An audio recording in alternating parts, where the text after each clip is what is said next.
being able to have that grain production and have cannabinoid production and have fiber production requires that you don't have cross-pollination or contamination. And there wasn't really a way of ensuring that until we were able to put these triploids out. So now you can truly have multiple use crops and be able to plant them really close to each other without having any negative impact. That is Seth Crawford, one of the founders of Oregon CBD. And this is the Lancaster Farming Industrial Hemp Podcast. My name is Eric Herlock, and today I will talk to Seth Crawford about Oregon CBD, specifically about their new triploid varieties of hemp. Basically, varieties of hemp that are seedless and cannot be pollinated. The implications here are huge, so we'll get into that. We'll talk about a ploidy breeding program. We'll hear about some of the history of Oregon CBD, and we'll look into the future. So it's a fascinating conversation with Seth, and I hope you enjoy it. But first, let's have a word from our sponsor and then a few nuggets of hemp news.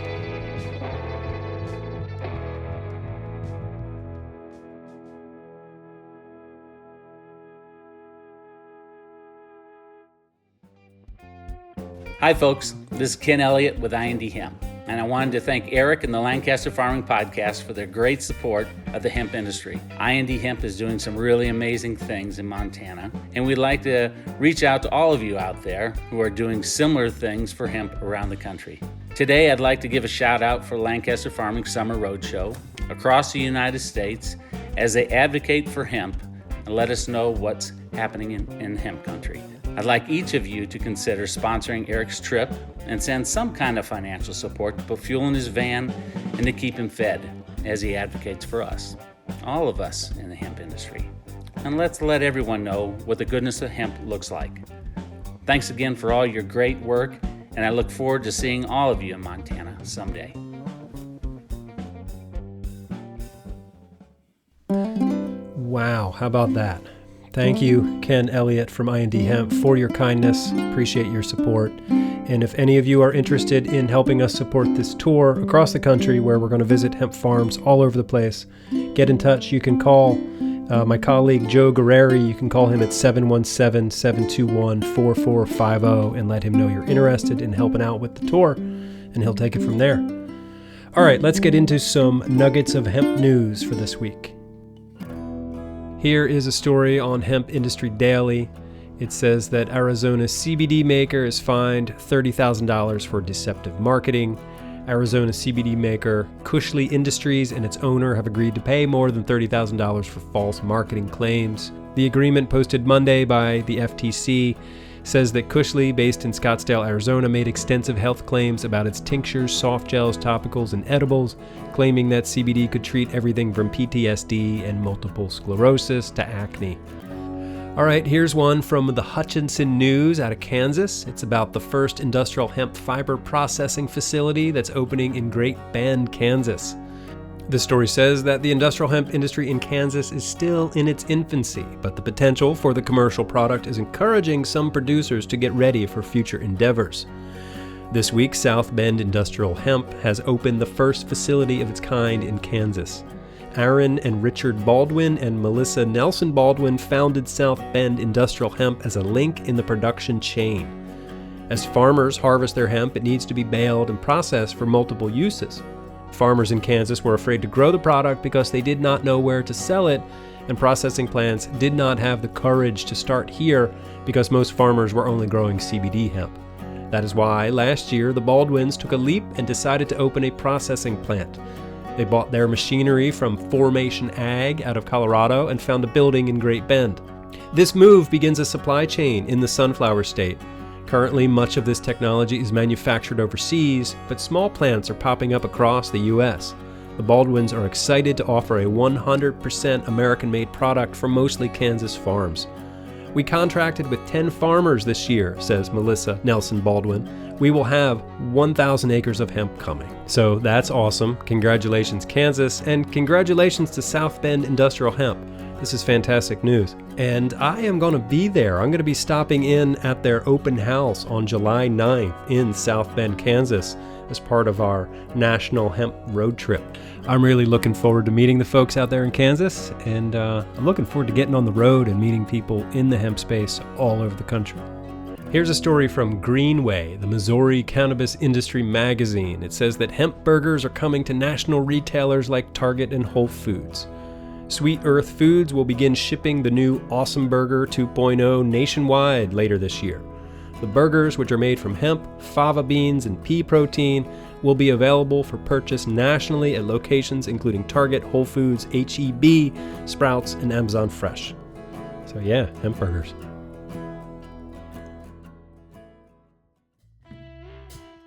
News nuggets wouldn't be complete lately without a story about Delta 8. So a listener sent me a letter that the Colorado Department of Public Health and Environment sent out to industrial hemp stakeholders. This was on Friday, May 14th. The letter says, "Dear stakeholders, today the Marijuana Enforcement Division provided clarification to licensees regarding the production or use of chemically modified or synthetically derived THC isomers, including Delta 8, Delta 9, Delta 10 THC, originating from industrial hemp precursors such as CBD isolate. We have received numerous inquiries and want to ensure we are responsive to the issues and concerns. The Division of Environmental Health and Sustainability within the Colorado Department of Public Health and Environment is providing this notice to industrial hemp registrants to clarify that chemically modifying or converting any naturally occurring cannabinoids from industrial hemp is non-compliant with the statutory definition of industrial hemp product. This includes any process that converts an industrial hemp cannabinoid, such as CBD isolate, into Delta 9, Delta 8, Delta 10 THC, or other THC isomers or functional analogs. Additionally, a complete profile of reactionary byproducts has not been established in association with the conversion or creation of Delta 9, Delta 8, Delta 10 THC. Therefore, insufficient evidence exists to determine whether or not any toxic or otherwise harmful substances are produced during these reactions and may remain in the regulated industrial hemp products ingested or applied or used by consumers. Therefore, these THC isomers are not allowed in food, dietary supplements, or cosmetics." All right, there you go. They're coming down heavy on the deltas out there in Colorado. All right, so now let's take a trip to Oregon and talk to Seth about triploids.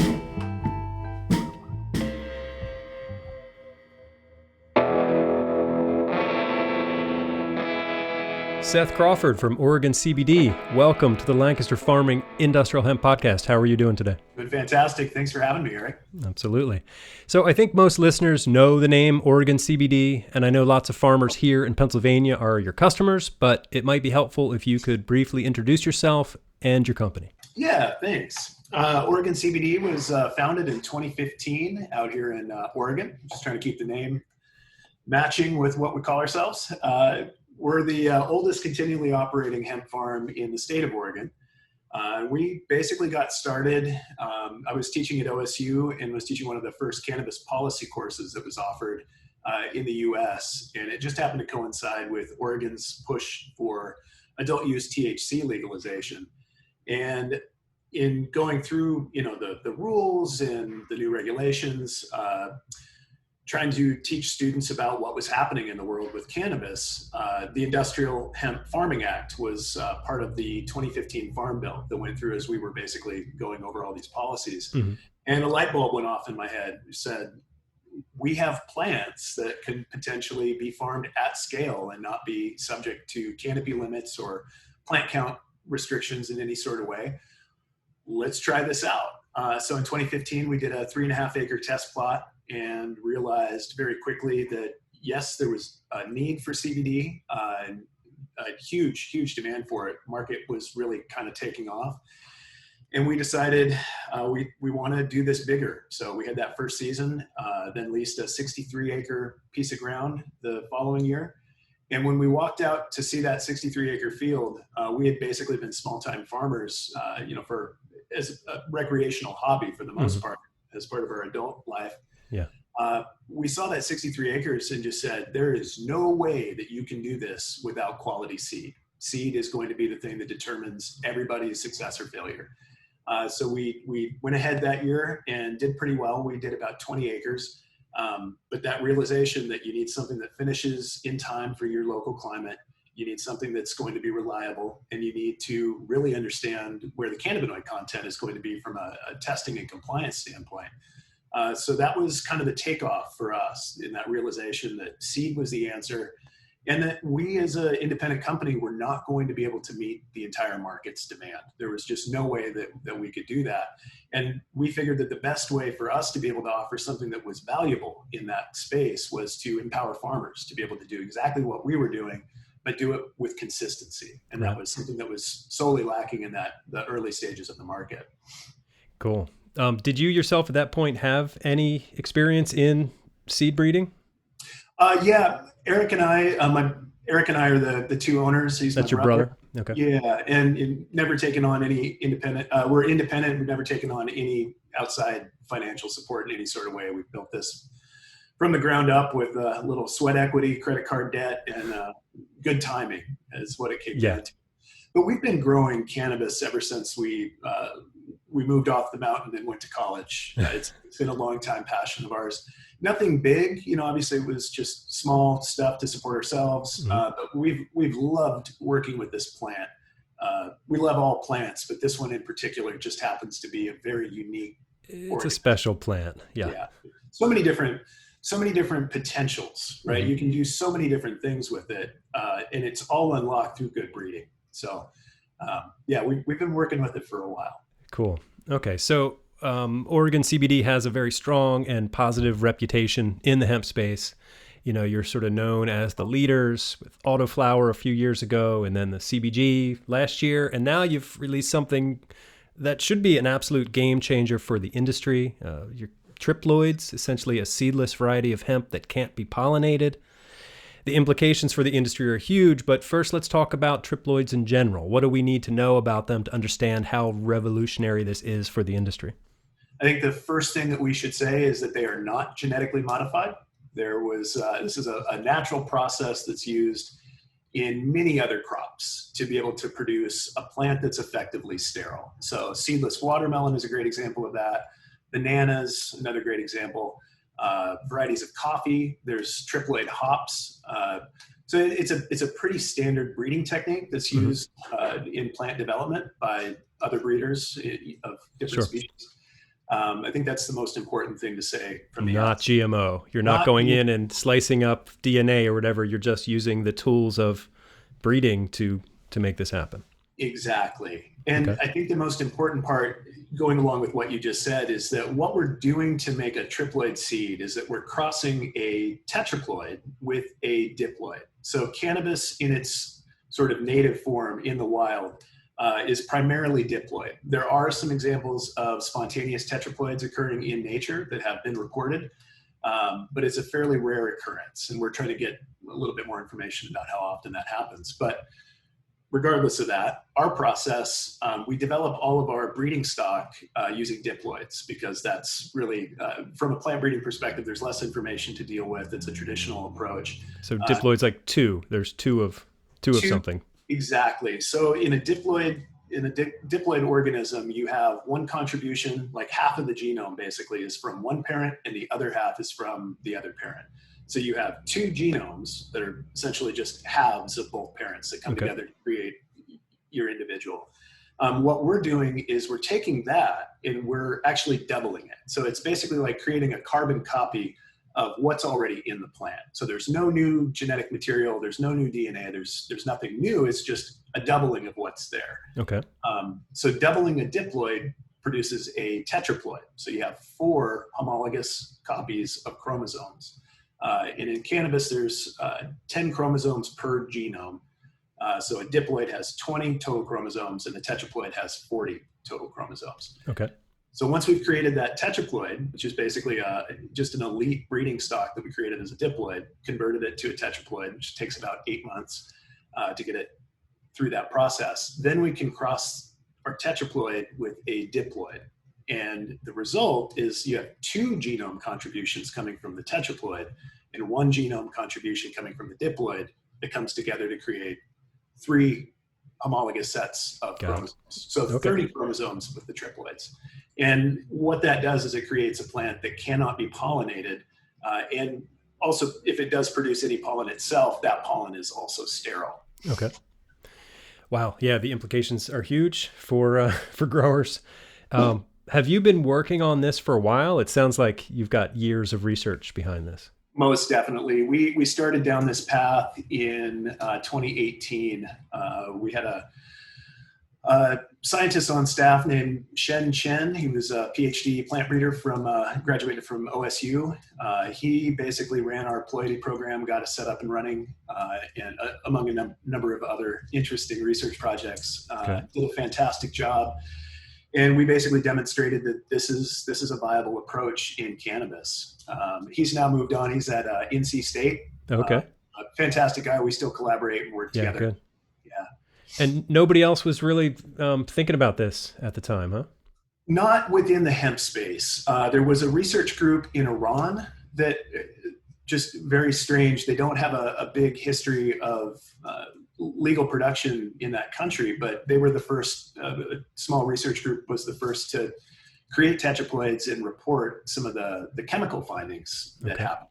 There was a second paper that came out from Canopy Growth in a very large company based in Canada in late 2019, demonstrating differences between tetraploids and diploids. And then there was a recent paper by Jessica Lovell-Brand's research group at the University of Connecticut discussing the creation of triploids just recently. That just came out this past year. But we were doing all of this at the same time. We just were not publishing the results. We have a paper that should be out this summer describing the seedlessness characteristics and the differences that happen in different crossing populations when you're trying to breed different ploidy levels, which is super interesting, and it's going to be a big contribution in terms of providing public information and sharing that with everybody. Oh, good. Okay. But you guys are the first ones doing this commercially. We are. Yeah. Okay. Cool. So I am, sort of a simpleton. So explain to me the implications. What does this mean for farmers? What does it mean for the hemp industry? Yeah, it's huge. What it tells us is that cannabis, when it's being produced for cannabinoids specifically, whether it's THC, CBD, CBG, CBDV, et cetera, like the whole pantheon, the most efficient way of doing that is to avoid cross-pollination, because if your plants get pollinated, you're going to lose up to 50% of your biomass, 30% of your cannabinoid content, in addition to potentially having a feral population establishing themselves in your field, which has become a problem for a number of farms. This basically gets rid of that risk entirely. What also happens, and this has been demonstrated in other crops, hops in particular, is that secondary metabolites, so things like cannabinoids, terpenes, and other olfactory compounds that contribute to smell, end up being increased when you have extra levels of ploidy. So it's basically like extra gene expression. So you have more copies of these genes, and they end up giving you more of the things that you really want. Hasn't been a statistically significant difference with cannabinoids from what we've seen. They're slightly elevated, but there's really a big difference in those olfactory compounds, which is super exciting. But it's one of those things where we know about the potential of hemp. We know that it's amazing for building materials. We know that fiber can be used for clothing. It can be used for rope. It can be used for literally millions of different applications.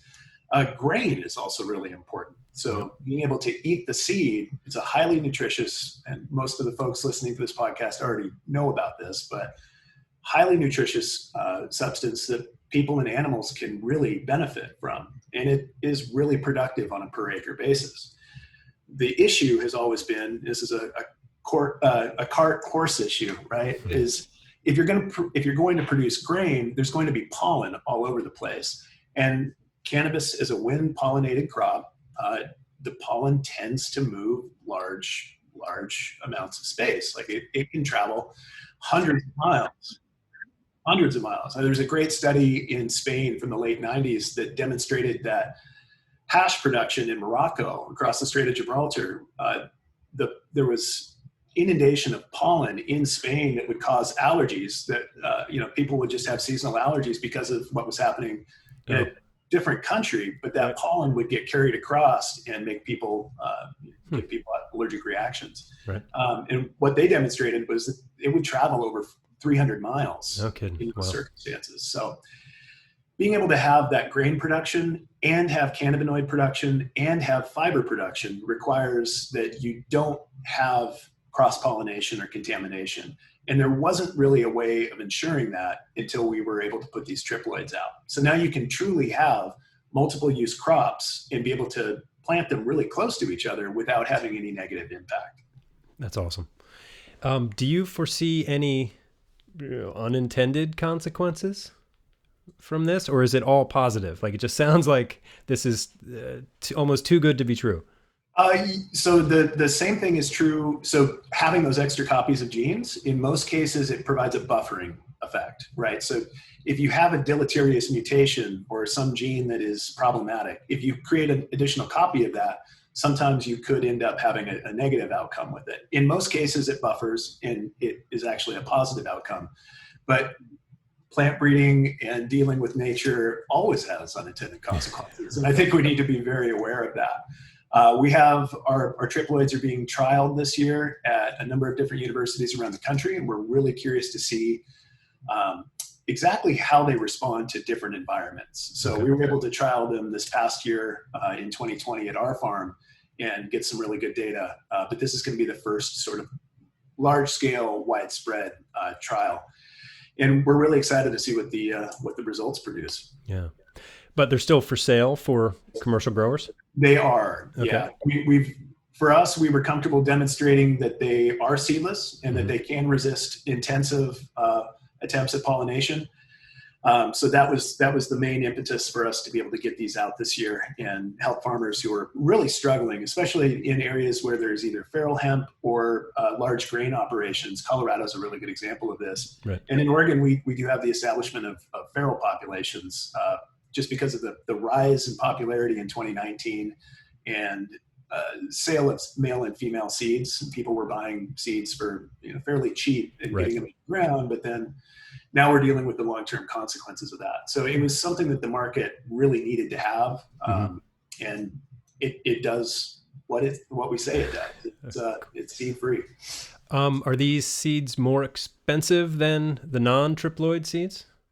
They are this year, and the way that we've done this is it matches our business model. Our job, we think our job is to make better seeds every year. We know that people try to make F2s and sell those seeds. People try to breed with our work when they were diploids. It just happens. It's the nature of this industry. It's difficult to get any variety protection that's meaningful, unfortunately. So we really look at our job as just create something better every single year. That way we're constantly evolving and the plant is constantly evolving and farmers are always having access to something that's new and exciting. Right. So we basically kept that seed price for the seedless triploids at $1 this year while we reduced the price for our diploids. And our plan moving forward is basically to do that. We see a bifurcation in the market between biomass and trim flowers. Those trim flowers, you're making enough revenue on trim flowers where $1 a seed is still cheaper in terms of the gross revenue that's produced than corn seeds or soybean seeds. Those are like 11% of gross revenue in terms of the cost for farmers. These seedless triploids for a trim flower market, we're way below that. When it comes to biomass, I think everybody in the industry understands that the prices for biomass seeds need to go down to match where the biomass prices are. And we're adapting and adjusting those for the next year. Okay. You have a bunch of sort of famous varieties, right? Will those varieties be offered as triploids? Yes, short answer. We were not able to get all of them out this year just because the conversion process takes so long. And in terms of quality control on our side, there's a lot of science and a lot of effort that goes into making sure that we're able to do this in the way that we want to do it and that farmers would expect in terms of quality. So this season we were able to put out triploid versions of our Suver Haze and our Lifter. Those are our two highest cannabinoid content and just overall largest producing in terms of yield varieties that we offer.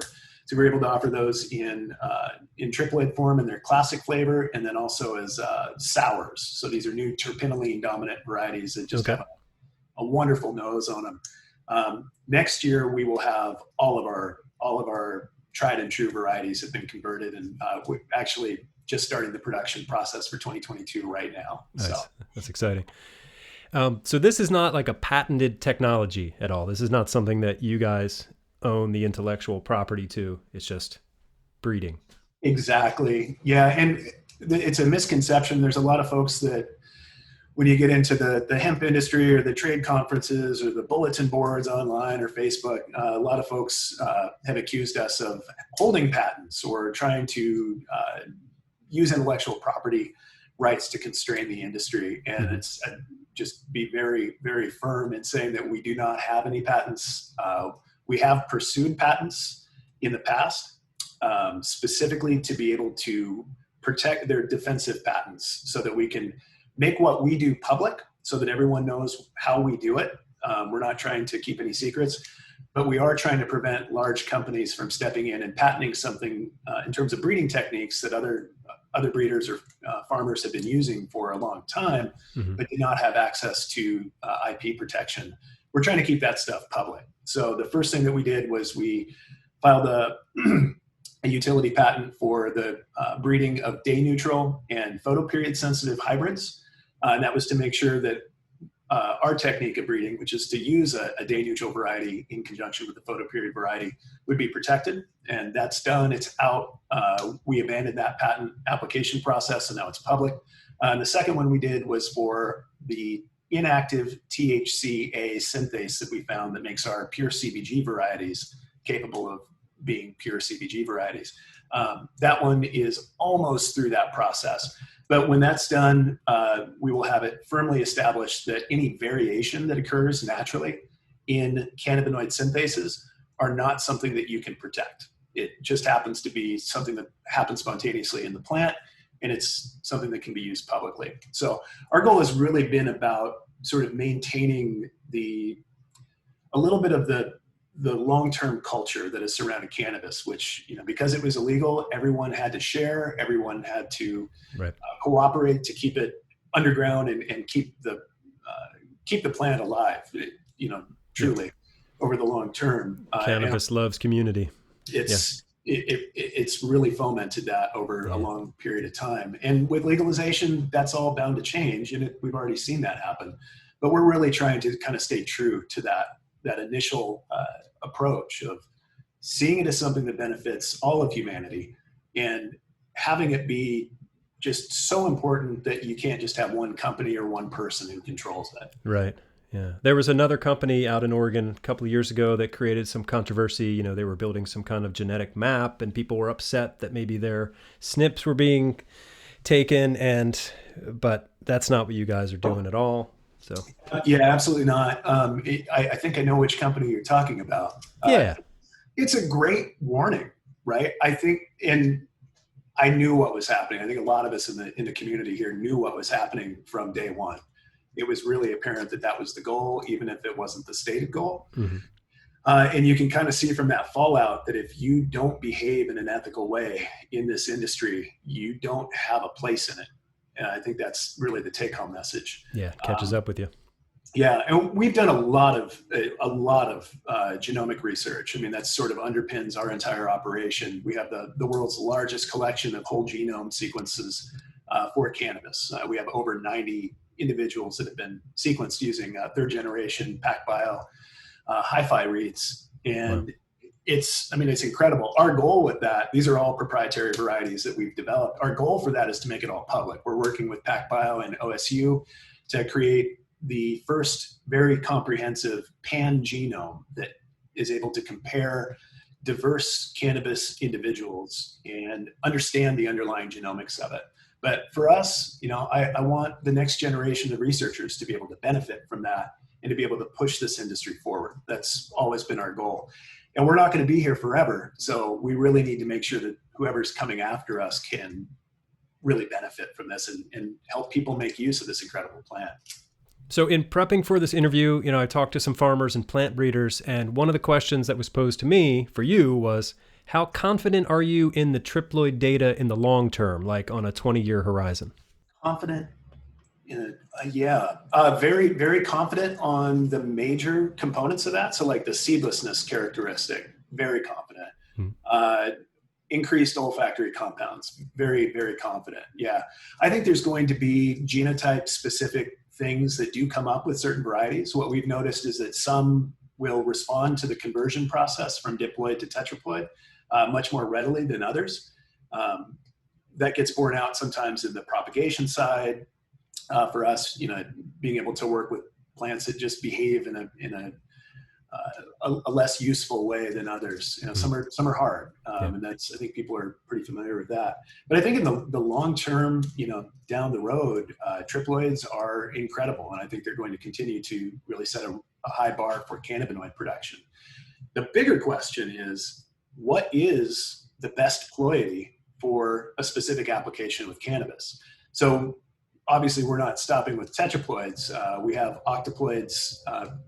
Right now, it's eight copies of the genome of some of our best plants, and we're evaluating that germplasm now to figure out, maybe triploids. Any odd number of chromosomes results in that same seedless characteristic. So maybe a pentaploid, maybe 5 copies of the genome is the sweet spot for cannabis. What we do know is that triploids are way better than diploids, and from a productivity standpoint, they're better than tetraploids. So the long-term question is, what is the best ploidy, and will that differ depending on the application? For grain, we know that diploids are going to be the best way to go because the pollen's more viable. As you increase your ploidy, your pollen receptivity goes down. So while tetraploids can make seed, they don't make anywhere near as many seeds as diploids. They're larger seeds and they're probably more nutritious, but you don't get the same yields. For fiber, you really want triploids. There's more stem material in triploids overall because the plants are just so vigorous. So I think there's a lot of questions in the long term about just exactly which ploidy is best for which applications. All right. So some of the growers I talked to mentioned maybe it's sort of a legend about Oregon CBD plants in general, that they transition to flowering stage earlier than other plants. Is that by design? Some have speculated that maybe your master donor is an auto. Can you talk about this early flowering legend? Can you talk about the master donor? Yeah, it's funny how things become legends. We're really open about that. I've done other talks and presentations where I outline that. We always use a photoperiod plant as the seed parent, and the pollen donor is always an autoflower, so a day neutral plant. And that was part of the reason that we did that utility patent, was to be able to protect that in the long term. Okay. So what happens, it is true. Those plants go into flower quicker, and everyone is still trying to figure out exactly why that is. But what we've seen is that the plants, once the days start to get shorter, so just after solstice, having the autoflower response as 1/2 of the seed ends up allowing those plants to start flowering really early. So this is like early July, which has them finish. In Oregon, we have a very dry July and August, and the rains don't really kick in until the mid-September to the end of September. It allows farmers to fully finish their plants and not worry about botrytis or other types of loss that are associated with extra moisture. Mm-hmm. And obviously that happens in other parts of the country as well. But for me, the coolest part is, and it wasn't by design originally, it just happened to work out this way, is that flowering response is the same regardless of whether you're in South Carolina or if you're in Vermont. The latitude is not as important, at least in the United States, in determining that flower initiation. And we suspect that it has something to do with the change in the light spectrum, that there's more sensitivity to the red hues that end up coming out as the days start to get shorter. But having a uniform flowering time that's consistent, where we can tell a farmer, yes, this is going to initiate in early July in Vermont, Wisconsin, South Carolina, California, it doesn't matter. It's going to be a uniform response. That's so cool. That's awesome. One farmer I talked to was wondering about powdery mildew resistance. I guess he had a bit of powdery mildew last year. And is that something that you guys are working on? Yeah, it's a big target for a number of different research groups, university and private. It's really interesting. Our CBD varieties are a lot more resistant to powdery mildew. And I should step back to say that powdery mildew is a catch-all for a number of different races of this particular pathogen. Okay. Our chief science officer, Andrea Garfinkel, happens to be a specialist in that area, and she has a paper out in collaboration with another company that we've been working with, specifically identifying powdery mildew resistance genes, which is it's going to be a huge game changer in the industry, both for hemp production and I think for cannabis production, as a lot of the THC varieties are really susceptible to powdery mildew. So it's an arms race, so to speak, between companies and then also with the organism. The organism itself, there's different forms of powdery mildew on the East Coast compared to the varieties that we have on the West Coast. Okay. And it's a huge concern. So we've got a good example of this is our white CBG. Our white CBG is incredibly resistant to one of the strains of powdery mildew that we have on the West Coast. It's not resistant whatsoever to some of the East Coast varieties, and it created some issues. What's really interesting about that too is that in 2019, we did some significant field trials of our white CBG in Vermont and New York. And there was no powdery mildew pressure whatsoever. Everything finished fine. It was great. And then last year, the opposite happened. It was powdery mildew was everywhere. Was that weather related? It seems to be, yeah. Weather and potentially having more planting as well. So you have to have hosts to be able to, for these powdery mildew varieties to proliferate. Okay. And just having more acres planted may have something to do with that. But it was definitely a bad year in 2020 for PM. Okay. But yeah, super interesting. This is like I said, ongoing arms race. It's happening in hops as well. Constantly looking for different genes that can confer resistance to some of these pathogens. And every year there's a new pathogen that pops up is kind of the interesting part. So we have we have a lifetime of work ahead of us. It's not going to go away. And honestly, these pathogens adapt over time as well. So you're constantly having to evolve and stack genes once you find them to provide resistance. So looking forward to continuing that search. So you mentioned, differences in East Coast and West Coast for powdery mildew, but how about in terms of like the mentality of growers? Like, do you see any kind of like West Coast, East Coast divide? Are there things that East Coasters could learn from West and the West Coast folks should be learning from the East Coast? Probably, yeah. It's, we're lucky to be in Oregon. Oregon is a long and storied history of cannabis production. So there's a lot of people that you can talk to and get information about this particular organism. But there wasn't a lot of science that was applied to it. It was, really just kind of an underground industry. That mentality, Oregon has always been an exporting state when it comes to cannabis. People sort of approach it in a different way. There's more of a THC grower approach in Oregon, where people are, compost teas and, spending a lot of money on nutritional supplements and different things to really produce a high quality crop that a lot of folks maybe on the East Coast farming at scale just wouldn't do. And quite frankly, don't need to do, because you can get the same result with pretty limited inputs. And that was one of the things that we found out, sort of in our experimentation, is that even if you have a sort of cultural history and approach, that it doesn't necessarily translate to what you need to do, or, in terms of expenditures on your farm. Just use good organic nutrients, use good weed cultivation practices. You don't need to spend millions of dollars per acre to get a really good outcome. Right. What are your thoughts on the Delta 8 situation? Do you think Delta 8 is hurting the reputation and brand of hemp? In short, yeah, most definitely. We've worked so hard over the last 6 years to really get hemp established as a viable alternative crop for farmers. And in doing that, it's made it possible for CBD consumption to go from something that no one had ever heard of to the point where today 14% of US adults regularly consume CBD. Only 12% of US adults regularly consume THC. So it has more market penetration than THC at this point, which is, I think, is a tremendous tremendous accomplishment for the entire industry. And now CBG is coming online, CBDV, CBGV, CBC, et cetera. All of these compounds could be so beneficial for people and animals, but we're risking that, I think, by converting CBD into Delta-8.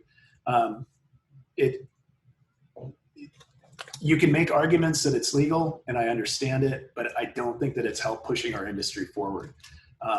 If there were clearer regulations, especially from the FDA, in terms of what's allowed and what's not, I think that would go a long way in terms of kind of creating a little bit more stability in the marketplace. But right now, there's so few people that know how to make Delta-8 in a pure form. There's a lot of people who know how to do it, but not do it in a great way. And so you end up with a bunch of different contaminants or a bunch of different off products that can't even be characterized at this point. So you have would those come with health risks if they're creating this in the wrong way? I'm not an expert in that area, Sure. but I would say that if you have compounds that are unidentified, you're taking an unnecessary risk. And it's going into a market that has very little oversight and testing regulations. In more developed cannabis markets like Oregon, products have to go through rigorous testing and screening, and they're going to tell you what's actually in that product. But if it's going into a supermarket in a state that doesn't have any sort of marijuana market or has very limited testing oversight, who knows what's going into that product? And I don't think that's good. Yeah.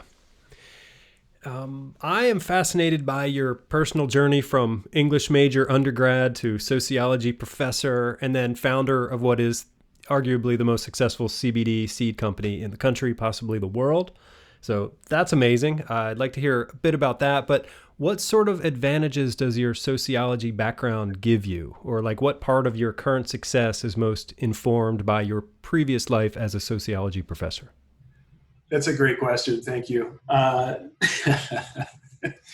Well, my dissertation was on the political economy of cannabis. And I wrote that basically as a study of what was going to happen in the United States, trying to identify different characteristics of states that would tend towards legalization in the long run. So I was able to identify those. But what was probably the most impactful part of that study was looking at the Oregon THC market to understand the size and the scope of it, how much people consumed and how much people produced. And the outcome of that was identifying that Oregon is a net exporting state, regardless of the legality, and that legalization was likely going to have a net negative impact on cannabis farmers in general. And this is my training basically as a political economist / sociologist in understanding how informal markets migrate to formalized markets and what that transition means for the people involved in it. What you're seeing and what we're currently seeing right now is a move towards oligopolies and monopolies. So the largest, wealthiest individuals in that market end up dominating it. It's no different than any other sector of the economy. But in cannabis, it's happening very rapidly. And the reason that it's happening very rapidly is because it would only take about 10,000 acres of cannabis being farmed to supply the entire country's THC needs. So when you think about 10,000 acres, I mean, as an individual farm, that's big, but from a national perspective, it's tiny. It's a niche crop, and it will always be a niche crop. So that gave me some insight into market dynamics and understanding like the scope and the scale of cannabinoid demand, specifically for THC. But that training and sort of that view of the marketplace has really helped us to understand, well, how many biomass specific seeds should we make this year? How many trim flower seeds should we produce this year? What direction is the market headed in? Those have all been pretty helpful. Yeah. And quite honestly, having a public policy background is exactly what you need when dealing with day-to-day production, and then also state regulations, national regulations, international regulations when it comes to food products. All of those have been very helpful. I can say that I am really happy to be working with plants every day. I haven't graded a paper in 6 years. It's been pretty fun. Nice. All right. So from my very simplistic yet optimistic view of the world and the hemp industry, hemp has the potential to disrupt many industries and could have, lasting paradigm shifting benefits economically, environmentally, socially, agriculturally, all that stuff. So from your point of view as a sociologist, what should the industry as a whole be focusing on to fulfill all of those promises of hemp? Like, what do we need to do so we don't screw this up? Don't sell Delta 8. I think that would be a good start. Honestly, there are so many avenues. And the most beautiful thing that I've seen in the last 2 years following the 2018 Farm Bill passage is the grad students, the postdocs, the university researchers who are all getting involved in taking their special skill sets that they've developed, over their educational trajectory to be able to apply it to this new crop in ways that we've never even thought of. I think that's the most exciting part. The advice that I would give is follow whatever path you are passionate about, because you can do just about anything with this plant. And there is going to be some sort of need. The things that we can't think of or envision at this point, just because of the position that we're in and the time. This is a fairly new crop in terms of its exploration from a very scientific perspective. I think we're just going to continue to see radically new approaches and radically new applications of what this plant can do. I think one of my favorite examples of this that we're working on right now, we have cannabinoid-free plants. So they produce olfactory compounds, they smell and look and feel just like regular cannabis plants, but they contain no cannabinoids. We're trying to basically create a research project where we can use those as bioaccumulators to remediate toxins from soil. This is like clean up a Superfund site using cannabis. This is it's a fantastic organism to do that. So it's only limited by our creativity, and the more people we have involved, the more creative we can be in the application of being able to use this plant. Cool. Amen to that. What's next for Oregon CBD? Do you have a THC license in Oregon? Will we see Oregon THC at some point? The domain name is for sale. I have seen that. But we have not purchased that. We do, in the course of our work, we throw away 99% of all of our breeding projects, and about 25% of those are THC plants. And so we screen them out as seedlings and basically get them out of the germplasm for our productive purposes. Mm-hmm. But we have all of these great varieties that have basically been byproducts of our research process. So I think there's a regulatory path forward for us to be able to supply the cannabis industry, the THC industry. It really just kind of comes down to what happens this year with the Safe Banking Act, which is it's going to be a seismic shift in the industry. And then with the legalization bills at the federal level moving forward. So we're ready. We're trying to do it at the right pace and at the right time, so that we, don't lose banking access. That's been a huge encumberment, and that we can do it in a legal way. Cool. Well, I look forward to many more great things from Oregon CBD. Is there anything else I should ask you about? Anything you want to share with our listeners? I think the main thing is, a lot of people talk about Eric and I. We did found the company, and we are still very, very involved in the day-to-day and making breeding decisions and production decisions. But we've got a fantastic staff. We've got 36 people who work at Oregon CBD, and we couldn't do it without them. This is truly, it's a family operation, and we're able to do some pretty incredible things. You're doing 10 years worth of work in 6 months, and we've been doing it for 6 years straight. So really excited about things to come and the people that we work with. And seeing the farms. We're going to get out this year. We're really excited about actually being able to travel and visit farm sites this year. Cool. And just see how things are doing. Awesome. Yep. So what's the best place for people to go online and learn more about your triploids? Yeah, OregonCBDseeds.com. Cool. I will also put a link to OregonCBDseeds.com on the show page for this episode at LancasterFarming.com. Fantastic. Cool. And speaking of traveling, I myself will be on the road this summer, so I'm going to try to arrange a visit to Oregon CBD in July. That'd be fantastic. Yeah, please come see us. We've got a wonderful 49-acre campus here in the Willamette Valley, the hop and hemp capital of the world, about 275,000 square feet of sealed next-generation greenhouses where we're doing trials and production. Love to have you out. Oh, cool. Awesome. I look forward to it. All right. Seth Crawford from Oregon CBD, thank you very much for your time. Thanks for having me, Eric. All right, well, that's the show for today. Thank you all for listening. Couldn't do this without you. My name is Eric Herlock. I am the digital editor at Lancaster Farming Newspaper, the greatest agricultural newspaper in the world.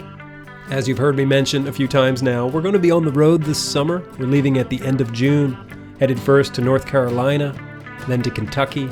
Then we're going to go through Kansas, out to Colorado, and then we'll sweep around the Rockies and go up to Oregon and out to Montana and then down through Nebraska. And it's going to be an epic journey, one that I hope will be transformational for us all. So if you want to get involved in that, please drop me a line. You can email me at podcast@lancasterfarming.com. All right, until next week, I will see you in the newspaper.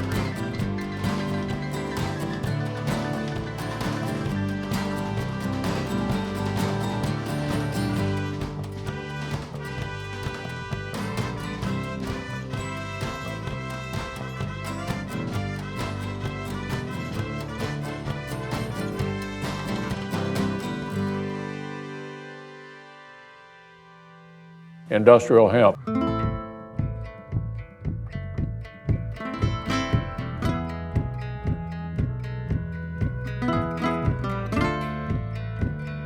Episode 133 of the Lancaster Farming Industrial Hemp Podcast is copyright 2021 by Lancaster Farming Newspaper, which is part of the Steinman Communications family.